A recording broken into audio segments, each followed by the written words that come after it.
No, this can't be true. You're lying. That was my husband's elder sister, trembling, her voice slicing through the quiet living room like a blade. I remember standing there, holding the DNA envelope, the one they had forced me to order. My hands were steady strangely, steady while every face around the table burned with accusation. We want to test, they had demanded a week earlier. Everyone knows Daniel can't be your late husband's son. He didn't even look like him. They said it without shame, right in front of my boy. Daniel's small fingers had gripped my sleeve that day. He didn't cry. He just stared at the floor and whispered, "Mom, did I do something wrong?" That night, I sat beside him, stroking his hair, promising that truth never hides for long. Inside, I was shivering. My husband was gone-taken, far too early, and now his family was trying to erase the only piece of him I still had. When the envelope arrived, I invited them all. I wanted witnesses for everything. The afternoon light poured through the curtains, revealing faces both eager and cruel. I stood near the window, the scent of my husband's favorite coffee still in the air from that morning. "Open it," his brother hissed. "If you've got nothing to hide." So I did. I unfolded the crisp paper, and the printed words gleamed under the sunlight. Paternal DNA match, 99.99%.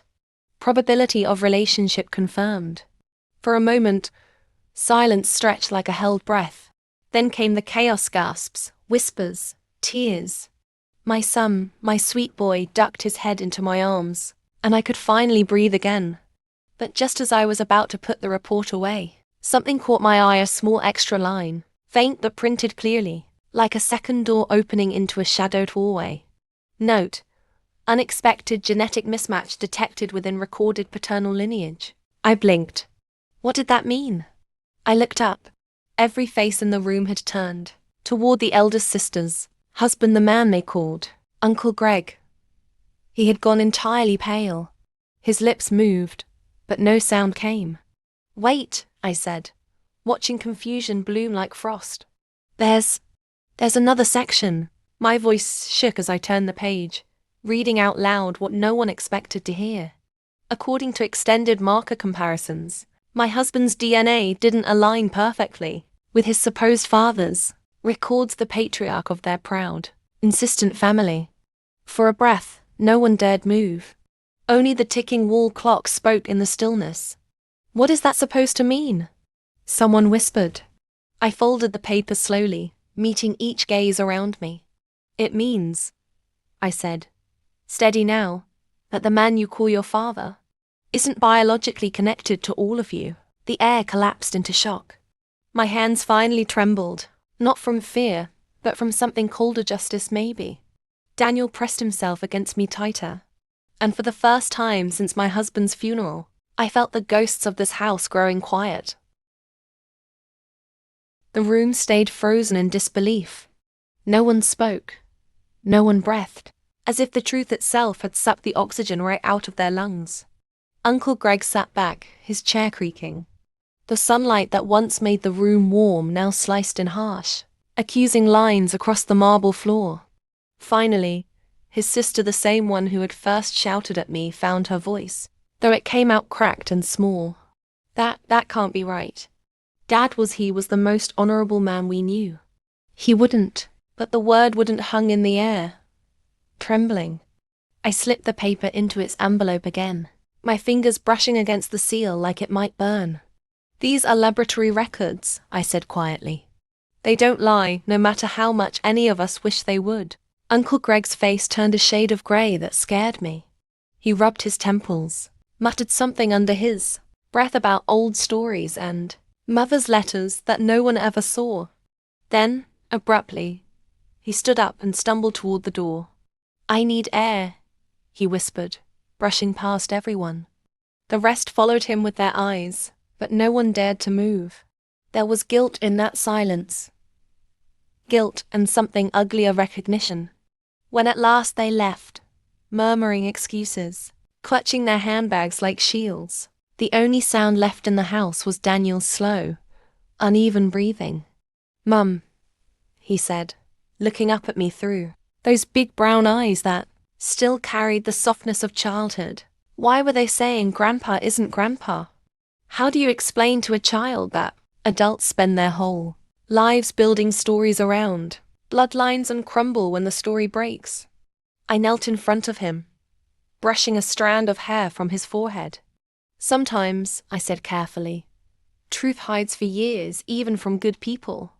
But when it finally comes out, it doesn't mean love disappears. It just means we understand each other a little better. He nodded slowly, though I could tell he didn't fully grasp it. How could he? He was only 10, and already having to carry the weight of DNA and family shame that even grown-ups couldn't bear. After putting him to bed that night, the whole house felt heavier than ever. I sat by the window where my husband used to read the newspaper every morning. The moonlight slid over his empty chair, and a memory surfaced the day we first found out I was pregnant. He had cried. He, the man who never cried, had wrapped his arms around me and whispered, "Whatever happens, he'll be my son." Now I realized how fiercely true those words were. I picked up his old photo, the one from our wedding day. The same golden light spilling through them. The same quiet promise in his smile. "You always knew," I murmured, "and you never told them. You protected all of us, even from your own family." The next morning, my phone buzzed before sunrise. A number I didn't recognize. When I answered, a woman's trembling voice filled my ear. "Is this Mrs. Lennon? And Dr. Ruiz from the genetics lab? There's something we believe you deserve to know." That note about the mismatch. It wasn't fully explained in the initial summary. My stomach clenched. "What do you mean?" "There was an additional pattern," she said. "We usually only include it in internal data, but considering your situation, I felt obligated. The man listed as your late husband's father shares partial markers with you, not with him." I gripped the edge of the table. "With me?" "Yes," she said softly. "It's not typical, but it suggests a familial link between you and your husband's registered father's line. Possibly a distant cousin, several generations back.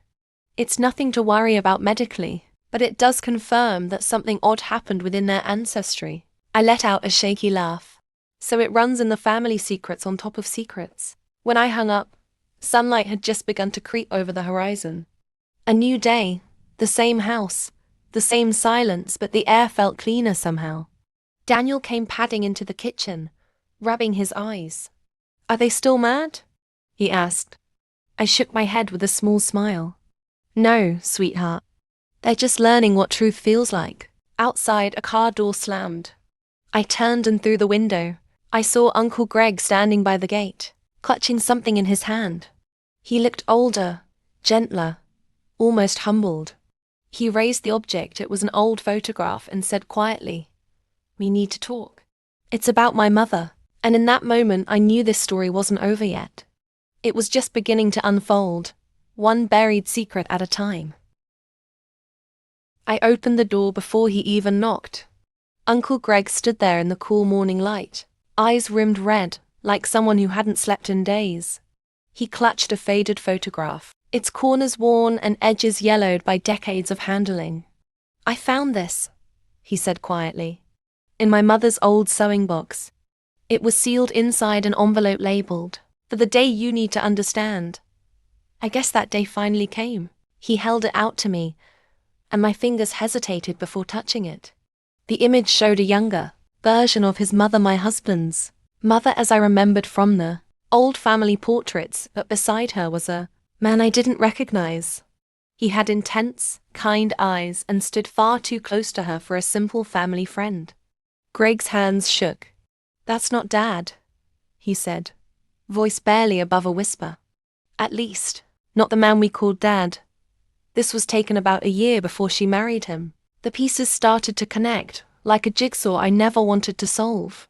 The DNA anomaly, the faint whisper in the laboratory report. It all pointed here. "Your mother had someone else," I said softly. He nodded, his throat working to form words. "She met him before the war. They were engaged. But he went missing. When he came back, she was already married to the man we called our father. But she kept his photo and she kept his letters. The dates match with when my brother, your husband, was born. For a long time, neither of us spoke. The world outside was quiet, except for the distant hum of someone mowing a lawn. Life going on as if truth hadn't just rewritten an entire generation's history. Greg wiped his eyes. I treated you horribly. We all did. We were so intent on protecting what little pride our family had. We forgot what made it family in the first place, love, not reputation. I didn't say anything. 1,000 emotions relief. Pain. A strange sympathy warred inside me. I had every reason to hate them, but looking into Greg's exhausted face, I saw the same confusion that had haunted me for years. I never meant to hurt Daniel, he continued. He looks like my mother's first love, now that I think about it. Those same eyes. That might be why everyone kept whispering that he looked different. I took a long breath. Then maybe he carries more of the truth than any of us realized. Greg half laughed, half sobbed. I just want him to grow up without this poison, the secrecy, the shame. We turned lies into tradition. Then stop it, I said gently. You have a chance to break it now. He nodded, then looked past me, through the doorway into the kitchen where Daniel was sketching at the table. Can I say hello to him? The question hit somewhere tender. Months ago, this man wanted to disown my son. Now he asked permission to greet him. Daniel looked up as Greg stepped inside. There was hesitation, then curiosity. Hi, Daniel said softly, clutching his pencil like a shield. Greg knelt beside him. Hey there, buddy. I guess I owe you an apology. I was wrong about a lot of things. Daniel frowned. Mom said sometimes grown-ups forget what truth feels like. Greg smiled faintly. She's right. I'm learning it again. The two of them stayed that way for a moment. Innocent child and a man trying to untangle. Decades of deceit, and I realized something vital. Maybe forgiveness wasn't a single decision. Maybe it was a chain reaction of truth shared one by one. After Greg left, I poured myself a cup of tea and went to the back porch.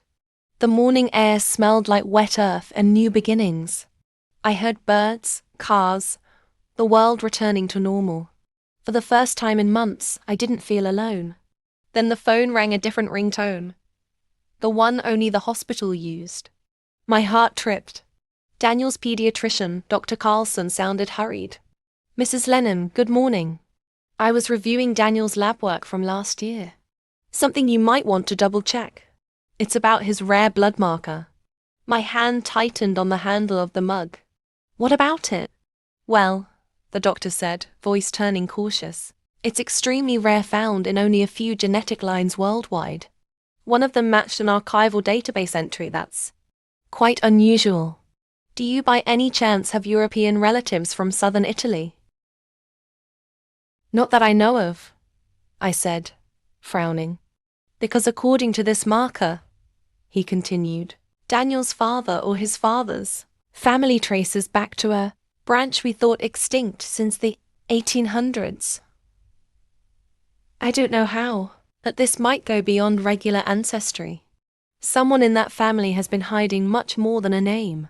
The line clicked silent after his apology for medical curiosity, but my pulse wouldn't calm. An extinct bloodline. A secret family. I looked down at the teacup trembling in my hands, its surface rippling. Maybe, just maybe, the truth we'd uncovered so far was only the smallest piece of something, deeper and darker waiting beneath. The hospital hallway hummed with fluorescent light when I arrived. 1 hour earlier, I hadn't planned to leave the house at all. Now I was clutching Daniel's old medical file to my chest like a lifeline. The scent of antiseptic wrapped around me as I walked toward Dr. Carlson's office. He looked up from his computer, clearly surprised. Mrs. Lennon, I didn't mean to alarm you. It's nothing dangerous, just historically strange. Strange, I repeated. That's never a comforting word. I sat down, feeling the stiff fabric of the chair beneath my palms. The doctor rotated his screen toward me. This is Daniel's rare blood marker, H72. Fewer than 100 known carriers in global datasets. most from a forgotten Italian lineage recorded in 1890. Out of curiosity, I cross-checked with genealogy registries. One hit appeared. Your late husband's great-grandfather's mother had the same marker. The record lists her as an adopted child from Genoa, raised by a British family after a shipwreck. For a moment the room swam. A shipwreck. Adopted. So, the mismatched DNA had roots, stretching far beyond you as a secret tangled in centuries. So Daniel's blood didn't appear from nowhere, I murmured. He nodded. It resurfaced like something old remembering itself. That phrase clung to me as I left the office. The city wind felt sharper, the sky painfully bright.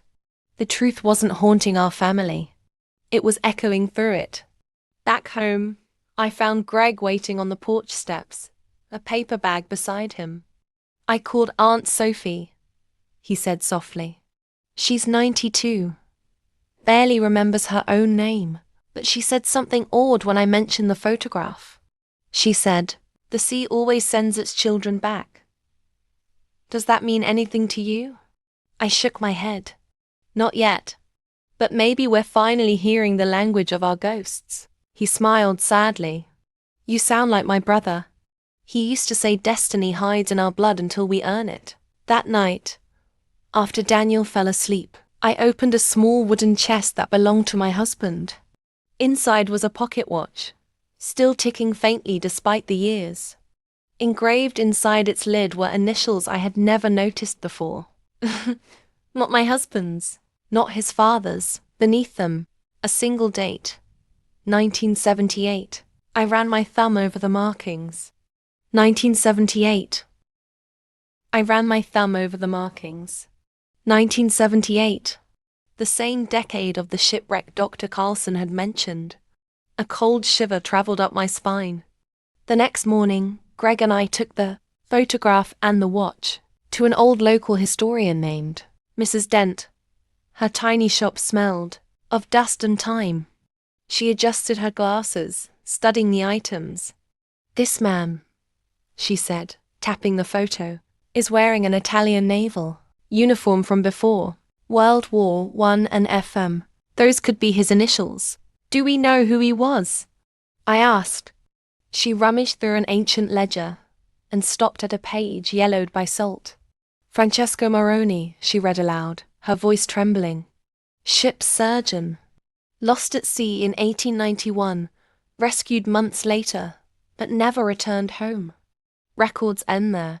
Greg leaned forward. Francesco Moroni. Lenin, Moroni. He frowned. The sounds changed, but the root's the same. Mrs. Dent looked up. Names evolve when people want to hide. Outside, the wind lifted dead leaves into tiny spirals. I stared at the photo again. The man's eyes, gentle, determined, looked hauntingly familiar. Daniel's eyes. By evening, when we reached home, the air felt thick, charged with too many discoveries. I tucked the watch back into its box and sat beside Daniel. He was coloring a map of the world, blue oceans spreading wide under his crayons. Mom, he asked without looking up, do you ever think some stories never end? They just keep telling themselves through new people. I almost laughed through my tears. Yes, I whispered. I think that's exactly what's happening. He nodded seriously, placing a bright red heart in the middle of the ocean. Then maybe the sea is where our family started. I brushed his hair, feeling something inside me unclench.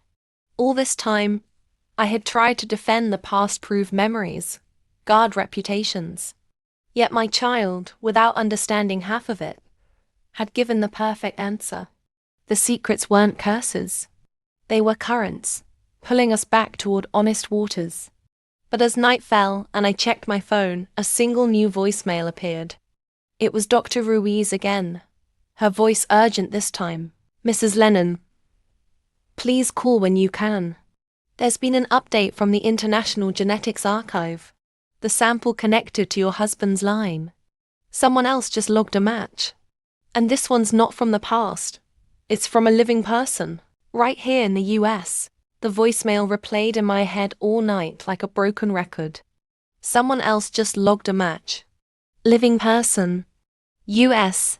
Those words threaded through my dreams until dawn bruised the sky with pale orange light.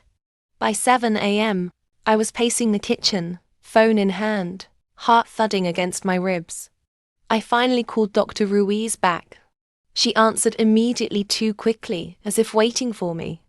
Mrs. Lennon, I hope I didn't frighten you, but yes, another DNA sample with your husband's family markers appeared in our database yesterday. Whose? We can't disclose personal data without consent, she said, but the individual left a note inviting direct family contact. They believe they might be related to Daniel. A pause. I could hear papers shuffling on her desk. Then softly. The address listed is in Maine. The person's name is Marina Brooks. Does that mean anything? No, I whispered. Not yet. By noon, Greg had insisted he come along. You can't go chasing mysterious DNA connections alone, he said, climbing into the passenger seat like a self-appointed guard he'd somehow become. The drive north rolled past fading autumn fields and long stretches of ocean. For hours we rode mostly in silence, until the first view of rocky coast appeared, sea foam hammering the cliffs. Maine smelled like salt and pine, sharp and awake. The GPS led us to a weather-worn cottage perched over the water. A woman stood outside before we even stopped the car, as if she'd known precisely when we would arrive. Short silver hair, bright eyes, delicate posture, a mirror of my husband's mother in her later years. She looked instantly familiar in a way that sent a sting up my spine. You must be Eleanor Lennon, she said, voice steady but full of tremor underneath. And this must be your brother-in-law, Gregory. Greg flinched. How could you possibly know that? Marina smiled faintly. Because my grandmother wrote about you both. Her name was Sophia Maroni. She had a brother who disappeared across the Atlantic before World War. His name was Francesco. The name hit like a bell. I'm his great-granddaughter, she continued. We thought he drowned, but clearly, he didn't. I've spent 10 years tracing the missing branch of our tree. Last month I found a photograph online. Your family posted it in an old obituary. The eyes matched. She led us inside. The cottage was a museum of memory photos, sea charts, weathered journals. On the mantel sat a brass compass engraved with FM identical to our watch. I have the twin, Marina said gently. His ship's surgeon kit was recovered years later off Nova Scotia. The compass was inside. Greg exhaled, staring at the proof of decades of conjecture. So, our family, your family, they split when that ship went down. Yes, and all the bitterness afterward came from not knowing the truth. She touched the compass like it was alive. My grandmother said Francesco's choice to disappear wasn't cowardice. He wanted to protect someone. A pregnant woman he could never marry because of class. That explanation sliced through everything. My mind replayed our DNA test day, the accusation, the shame. All of it born from one man's silence, an old act of love that had twisted into generations of misunderstanding. When we finally stepped outside again, the sea wind caught my hair, carrying the faint tang of rain. Marina joined us at the cliff's edge, pointing toward the horizon. He wrote that the ocean keeps stories, not secrets. Every wave brings something back, truth, or people who can bear it. Daniel, who'd been quiet all day, slipped his hand into mine. Does that mean we're sailors too? I smiled. Maybe in our hearts. Marina looked down at him warmly. He has Francesco's eyes, she said. That means the sea didn't forget us. As sunset flooded the water crimson, Greg lifted his camera. One for the real family record, he murmured.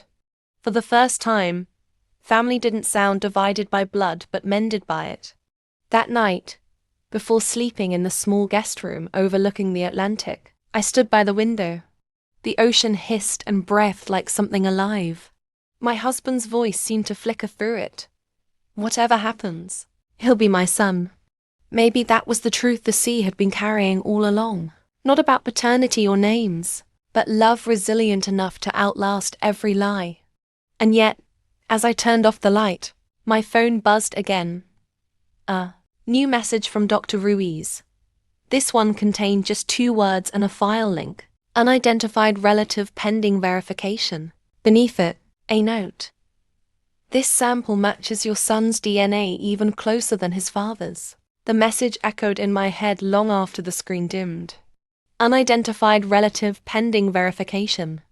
That phrase was like a pebble dropped into calm. Water nothing but ripples. Spreading wider, deeper, endless.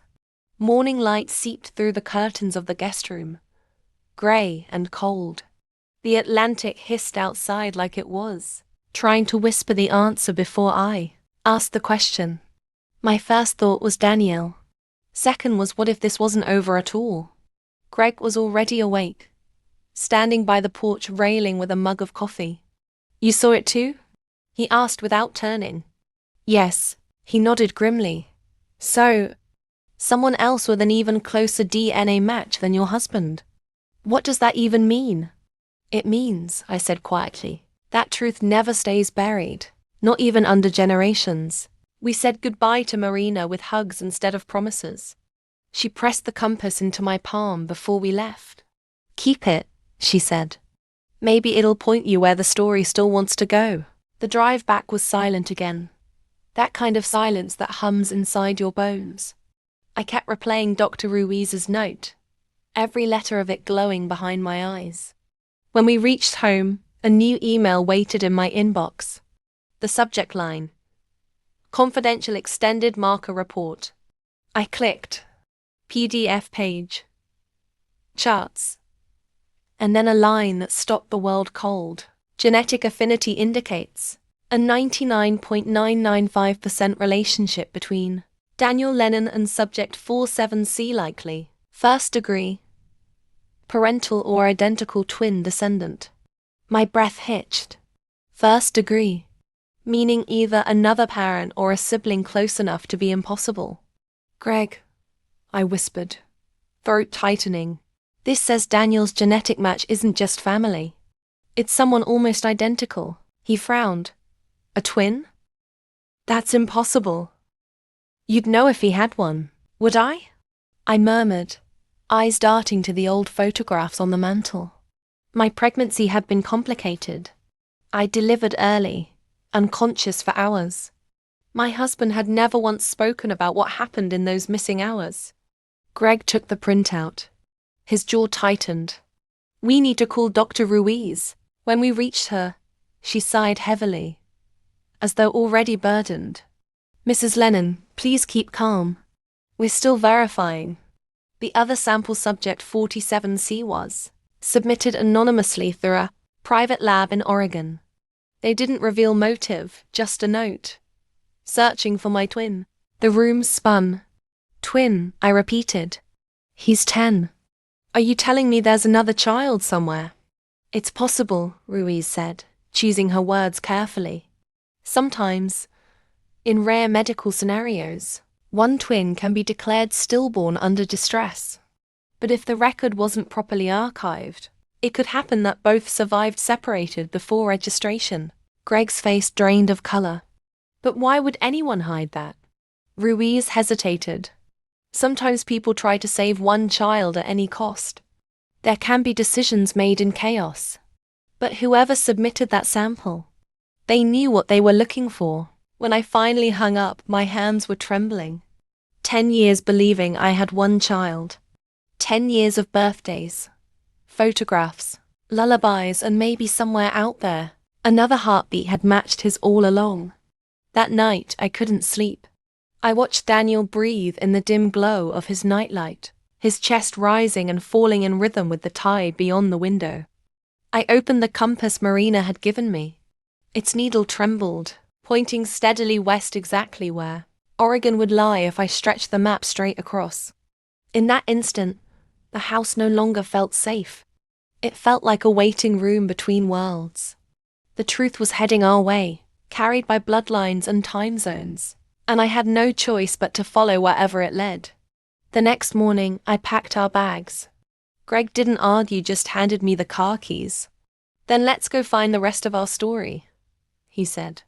And as the car rolled onto the highway, the ocean receding behind us, a quiet realization settled in my chest. The test they demanded to erase my son had, instead, created a path to every secret they'd ever tried to bury.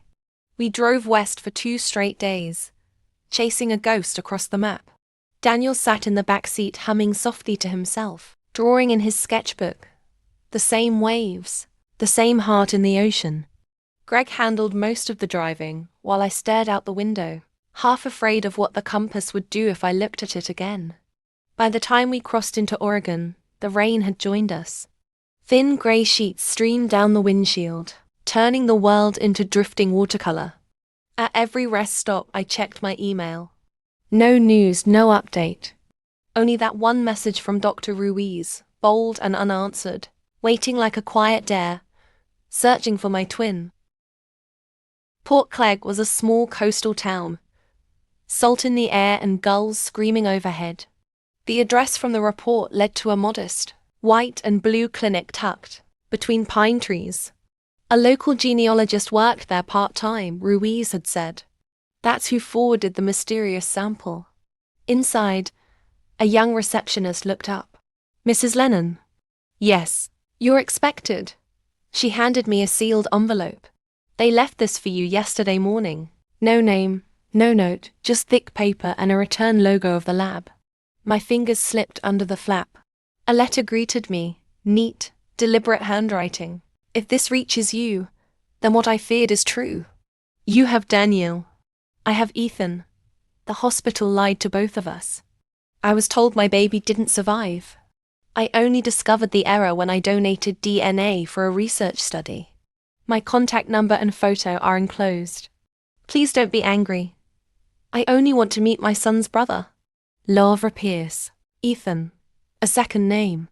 My vision blurred so fast I barely saw the small photograph tucked behind the letter. A boy with sandy hair, smiling shyly, eyes Daniel's eyes. Greg read over my shoulder, his voice cracking. "This happens in stories, not real life," he muttered. The receptionist pretended not to watch as tears found their way down my cheeks. For 10 years, another woman had mourned what I had held every night. For 10 years, I'd wondered why my husband never spoke about the day Daniel was born. Outside, the storm had turned wilder. Waves hammered the coast, spraying mist across the street as we ran back to the car. Daniel was half asleep in the back seat, clutching his toy sailboat. I slid the letter under my coat as if it might dissolve. "What do we do now?" Greg asked. I stared at Daniel's reflection in the glass. "We meet her," I said, "and we get answers before this story breaks under our feet." We arranged to see Laura the next day in a cafe by the sea. All night the wind battered the windows. I barely blinked. My brain replayed every birth record, every hospital face, every absence my husband had never explained. Morning came raw and grey. The cafe smelled of espresso and rain-damp wood. Lavra arrived quietly. She was younger than I'd expected, 30-something, with auburn hair tied in a knot, and a nervous smile trembling at the edges. When our eyes met, the world thinned to nothing but recognition. 2 mothers, bound by one unimaginable mistake. She held out her phone, showing a short video a boy about Daniel's age waving at the camera, missing his front tooth. "He's been asking about his brother since I told him," she said softly. "He doesn't stop until he understands." I swallowed hard. Then maybe we should let them understand together. Outside, the clouds broke just enough to let a burst of golden light fall across the sea. Daniel's laughter drifted from the car where Greg kept him occupied, unaware that his world was about to rewrite itself again. As I stood there with Lavra, 2 mothers staring at a single horizon, I realized the truth had finally chosen its keepers. It wasn't in labs or paper trails anymore. It lived inside every heartbeat we were brave enough to uncover. When Daniel first saw Ethan, neither of them spoke. It was as if the air itself halted. Hums from the cafe fading into the hush of disbelief. The two boys stared at each other, same height, same eyes, same tiny scar on the chin, and then, without a word, Daniel broke into a grin. Ethan mirrored it instantly. The next moment they laughed together, light, pure, contagious, and the tension that had wrapped my chest for weeks cracked open. Lara pressed her hand to her mouth, tears spilling freely. She wasn't crying from guilt anymore. It was astonishment, or maybe the first real peace she'd had in 10 years. "They look like mirrors," Greg whispered beside me. "They are," I said quietly, unable to take my eyes off them. Two reflections finally in the same room. We spent the afternoon together. The boys drew matching ships on napkins. They argued about superheroes and traded toy cars as if they'd known each other forever. Every time Daniel turned to check if I was watching, Ethan turned too, both flashing identical mischievous smiles. Lara told me her side of the story. The day of the birth, she had delivered 2 premature infants at the same hospital. One boy declared stillborn, one healthy. Her husband was overseas, unreachable. In the chaos, her chart had been attached to my name instead. "They said the other child hadn't survived," she whispered, voice shaking. I believed them. For a decade, the hospital's record room had long been digitized and replaced. Half the paper files were destroyed in a flood 8 years earlier. Proof was gone, but truth didn't need proof anymore. It was sitting in front of us, giggling over spilled cocoa. When evening came, we walked out to the boardwalk together. The ocean lapped at the shore, serene now after days of storm. Daniel and Ethan leaned over the railing, tossing breadcrumbs to the gulls. Lara turned to me with uncertain eyes. "I'm not sure what happens next. I don't want to intrude on your life." "You're not intruding," I said. "You're part of it." I paused, searching for words. Maybe the doctors and files mixed everything up, but maybe the sea had its own plans. It found a way to bring us back together. Greg, ever the watcher, took another photograph. Sunlight painting gold halos over 2 identical heads of hair. "Add this one to the real family album," he said. Later that night, we gathered at Laura's small rented cottage. The boys fell asleep on the floor after inventing a game with seashells and markers. In the quiet, Lara opened a brown envelope from her purse. Inside were 2 certificates, both incomplete, each missing one crucial name in the parent column. "They never fixed it," she said bitterly. "It's like the system wanted to erase simplicity." I looked at Daniel's sleeping face. "Then we'll fix it ourselves. Together?" she asked. "Together," I confirmed. As we talked, I heard the small rhythm of the waves outside softer than before, like the ocean had settled after delivering a message. By dawn, when the first streak of light touched the curtains, everything in me felt quieter. Somehow, amidst all the loss and shock, a larger sense of wholeness had begun to bloom. Before leaving for the hotel, I wrote a message to Dr. Ruiz. Update. The unknown relative has been found. Case closed for science, maybe. But for us, it's the beginning of something human. I pressed send, then turned toward the sea one last time. Ethan and Daniel were already awake, racing along the edge of the water, their reflections merging in the tide like 2 halves of one soul. For the first time since my husband's death, there were no shadows left to chase, only sunlight stretching wide across the horizon, like a promise finally kept. A week later, everything that had once felt impossible had become strangely normal. Lara and Ethan stayed in a small rental near our neighborhood. Daniel begged every morning to see his brother. The laughter in the house seemed louder, ceilings higher, air clearer. Every time the boys dashed through the hallway, I felt years of heaviness shake off the walls. But reality couldn't stay gentle forever. I woke one morning to find an email from a legal agency, Langston and Miles Attorney Services. Subject line: Parental Records Inquiry. It took me 3 tries to open it. "Dear Mrs. Lennon, we have been retained by the Pierce family to review medical irregularities related to the birth of their son, Ethan Pierce, on April 14, 2015. Our preliminary findings indicate potential negligence by Harbor State Hospital. We request your cooperation during the audit. Both you and Mrs. Laura Pierce may be entitled to compensation or public disclosure rights. Greg looked over my shoulder. Compensation? Public disclosure? That means headlines. And you know what headlines do? I nodded slowly. They turn miracles into gossip. By noon, Lara arrived, holding the same email. I didn't ask for this, she said, terrified. My parents got involved. They think we should sue. But I don't want to drag the boys through lawyers and cameras. They don't need another storm, I answered. We decided to visit the hospital together before any lawyers could. The building had been renovated twice, walls painted sterile white, but somewhere behind those new surfaces hid every mistake that rewrote our lives. The administrator, a grey-haired man named Weldon, greeted us warily. We've heard from your counsel, he said.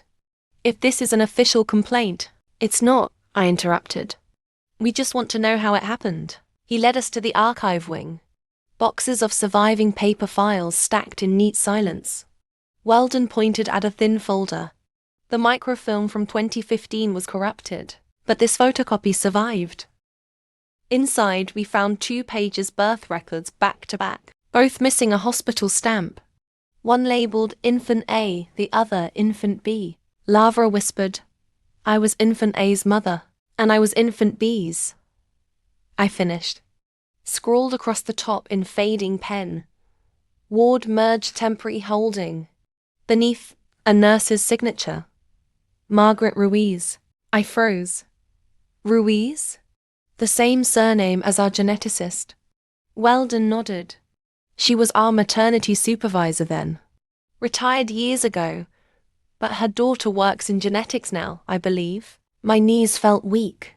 Fate wasn't random. It was weaving patterns through names and decades. We tracked down an address for retired Margaret Ruiz and reached her that evening. She lived in a small, ivy-covered house outside town, a garden of lily trembling in the breeze. She opened the door already holding a photo, 2 newborns swaddled side by side. I thought you'd come someday, she said before we even spoke. Her story spilled in fragments. A power failure in the maternity ward. Emergency transfers. Paperwork lost and rewritten by candlelight while alarms deafened the halls. By dawn, the names had blurred. One baby was listed as deceased, the other discharged.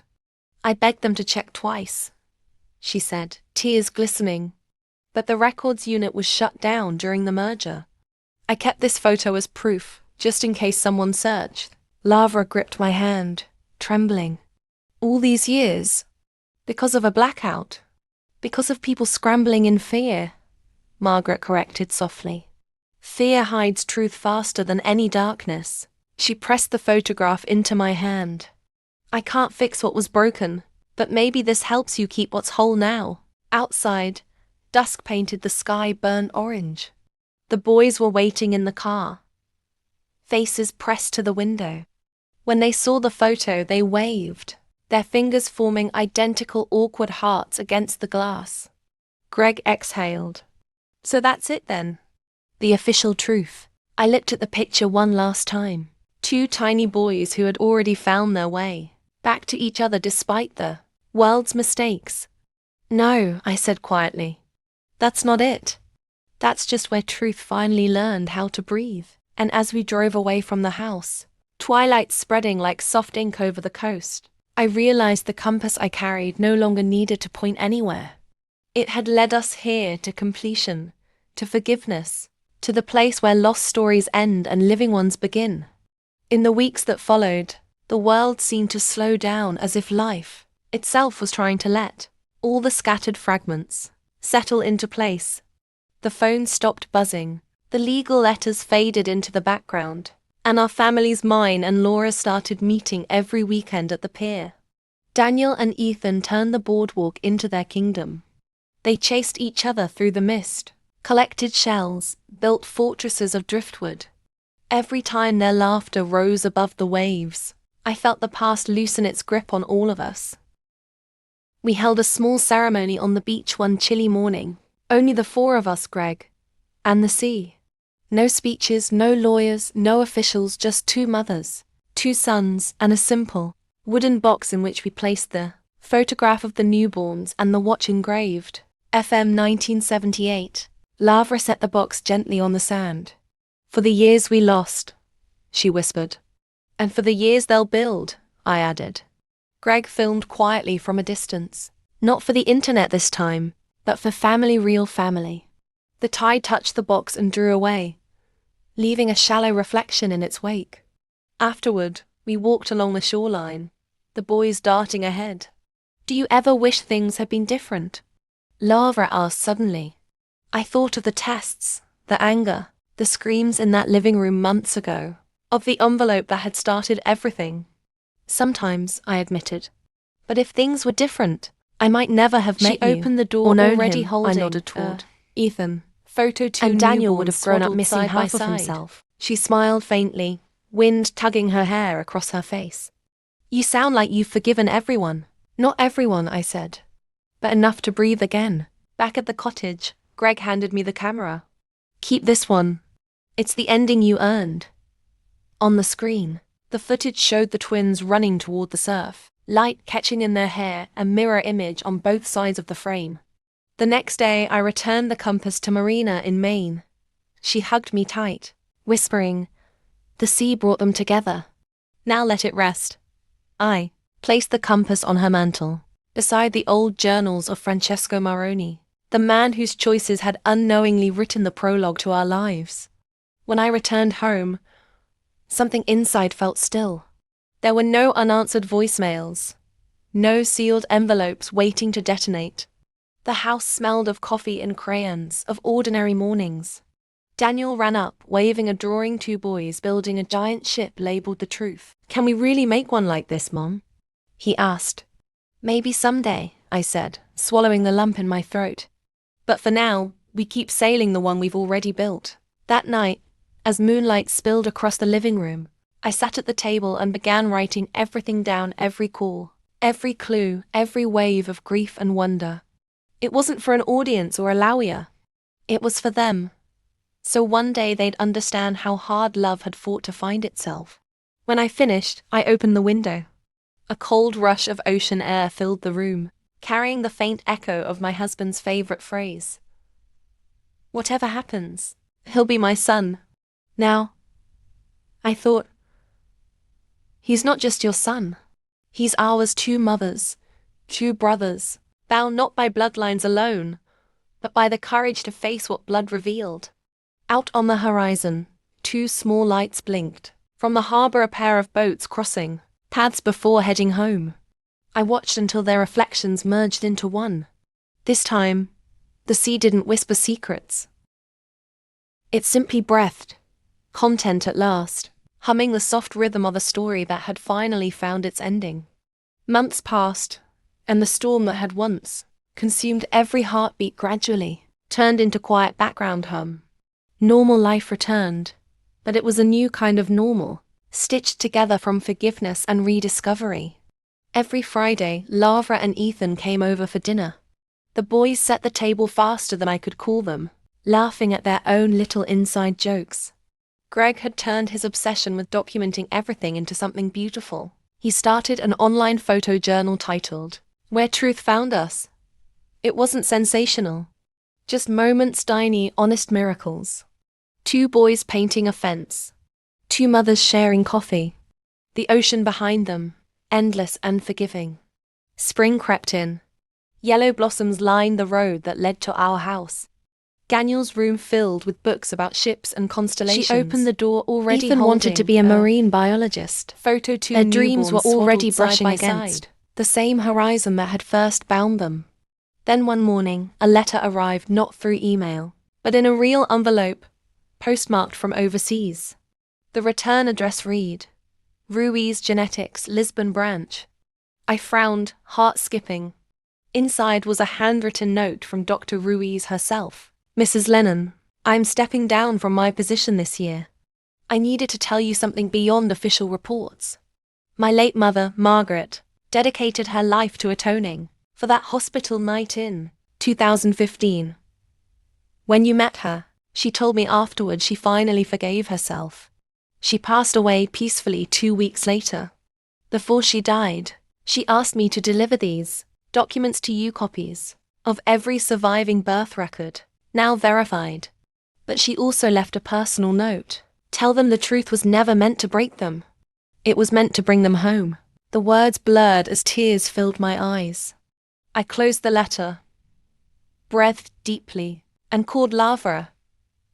We met at the beach that afternoon, both clutching copies of the same delicate paper. The sea was calm, oddly so, as though it too was listening. She made peace, Lavra whispered. So maybe we can too. We already did, I said softly. This is just the world catching up. The boys chased each other down the shoreline, footsteps sinking into wet sand. They'd grown taller, more self-assured. Watching them, I felt a strange gratitude even for the chaos. It had forced us into something luminous, something unshakable. Greg joined us with 2 cups of coffee. You know, he said, smiling, I never believed the sea could keep a promise. But I think it just did. Lava laughed through her tears. And it took 3 generations, a DNA test, and a compass to prove it. The sky turned lavender as evening fell. I looked at my phone's recording app, thumb hovering over the button. It had started as a way to narrate my pain. Now I wanted to capture peace. This is our final entry, I said aloud. The story of how truth doesn't destroy families, it rebuilds them. Lavra placed her hand over mine. Say it for both of us. So I did. I told the story from the beginning. How accusation led to redemption. How science met faith. How bloodlines bent just enough for love to come through. The wind carried my voice over the waves, blending it with the rhythm of the tide. When I finished, the world felt lighter. The boys waved from the rocks, shouting about some treasure they'd found, a rusted coin, glinting faintly in the fading sun. Lavra smiled. See? Even the sea gives rewards now. We laughed, arms intertwined, and for a long golden moment, no one said anything more. Words had done their work. The rest belonged to silence and salt air. Somewhere beyond the horizon, another wave gathered and broke, carrying Francesco Moroni's legacy forward generation after generation. Not as a mystery, but as a melody. And for the first time, I realized the story hadn't truly ended at all. It had simply learned how to live. Mom, what happened to the compass? Daniel's voice snapped me from my thoughts. I smiled faintly. It's where it belongs, sweetheart by the sea. Lavra and Ethan had come over for dinner again, but tonight felt different. The air held that strange tension that comes before a big change. We all knew something lingered, some last corner of truth still unturned. Greg set down his coffee. You too haven't checked Dad's old cabin yet, have you? I frowned. The one by the lighthouse. It's been locked for years. Maybe it's time, he said quietly. The next morning, mist rolled off the coast like a curtain. Daniel ran ahead with Ethan, shouting, "Last one to the lighthouse buys ice cream." The cabin stood small and weather-beaten, wood silvered by years of salt. The padlock looked ancient, but the key from my husband's toolbox fit perfectly, like it had been waiting. Inside, dust motes floated in long beams of light. On the table lay a bundle wrapped in oilcloth. Lavra tugged at it, revealing letters, dozens of them tied with fraying twine. Her voice trembled. "They're addressed to you. I read the first. My husband's handwriting neat, patient. If you're reading this, it means the truth has found its way home." I couldn't speak about Daniel's birth, not while my own family still lived under their old lies. But I want you to know, I never doubted he was ours. I stayed silent to protect you from battles I couldn't win. Tears blurred the ink. Lavra touched my arm gently. He knew. He always knew. Greg unfolded another page, reading aloud in a low, rough voice. "If one day 2 boys find each other, tell them the sea remembered first. I saw it in a dream the night Daniel was born, 2 stars rising together. I thought it was grief. It was prophecy." Daniel peeked from behind the doorway. Mom, what's prophecy? Daniel peeked from behind the doorway. Mom, what's prophecy? I wiped my eyes, smiling through the ache. It's when someone dreams of the future before it happens. He grinned. Then Dad dreamed about us. Yes, I whispered. About all of us. Laura sank onto the old bench, letter pressed to her chest. How does one man carry so much? By loving more than he feared, Greg murmured. Silence filled the room, but it wasn't empty. It vibrated with warmth, like voices of people we couldn't see. Ethan brushed dust off a painting leaned against the wall. The same ocean view, 2 childish figures drawn in pencil at the bottom. He squinted. That's us. Lara laughed through her tears. Looks like he painted your meeting long before it happened. I placed the last letter back into its bundle and tied the twine. Let's leave them here. This room kept his truth safe. It can keep his peace too. On the way out, the wind caught the door, flinging it wide. Papers fluttered, sunlight glinting on salt crystals scattered across the floor, like the sea itself had blessed the memory. Side by side. Outside, Daniel reached for my hand. So, Mom, story finished? I looked down at him, at Ethan beside him, their fingers sticky from melting ice cream, their laughter weaving through the sound of waves. No, I said softly. Stories like ours don't finish.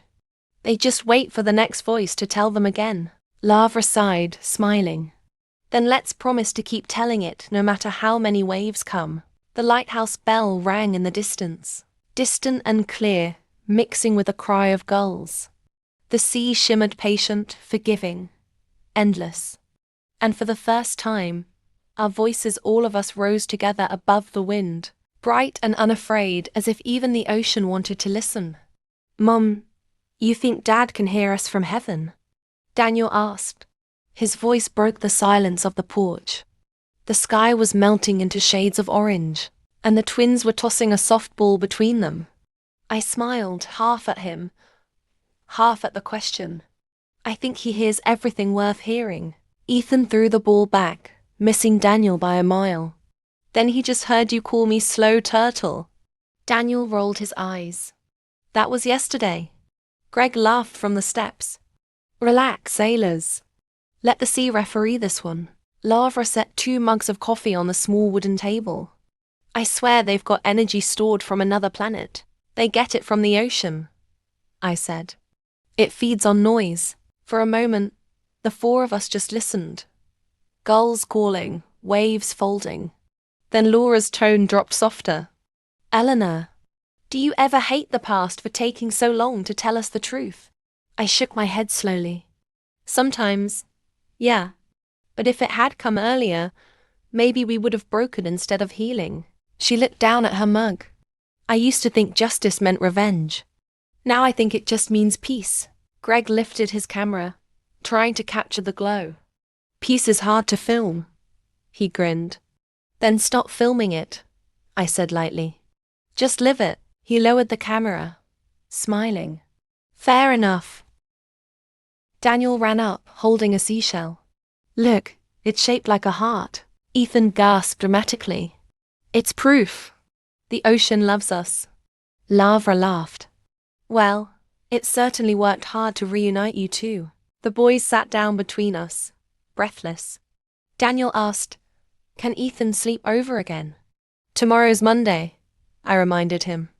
Then he'll go late to school, Daniel said with a shrug. Ethan nodded. We'll blame traffic, Greg smirked. Future politicians, both of them. The air smelled of salt and grilled food. No noise except cutlery, laughter, the small knocking of waves below the deck. Lara said softly, I saw Margaret Ruiz's obituary this morning. Her daughter sent flowers. I looked at her. She found peace in the end. That matters. Lara nodded. It does. Daniel yawned. Mom, when do stories end? Never. She opened the door, I said quickly, already holding. They just find new voices. Ethan leaned against him, swaddled side by side. Then we'll tell it next. I brushed their hair out of their eyes. Promise? Promise, they chorused. Lara smiled at them, eyes shining. These two will grow up thinking life is one long puzzle with happy endings. Greg stood stretching. Good, let them.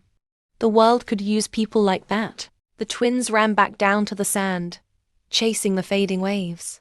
Their laughter rolled across the shore. It sounded like freedom. Lara turned to me. Eleanor, do you ever miss the mystery? I thought about it. Really thought. Then answered, not anymore. I just miss the people we used to be before we were brave enough to find the truth. She squeezed my hand. Bravery costs a lot, huh?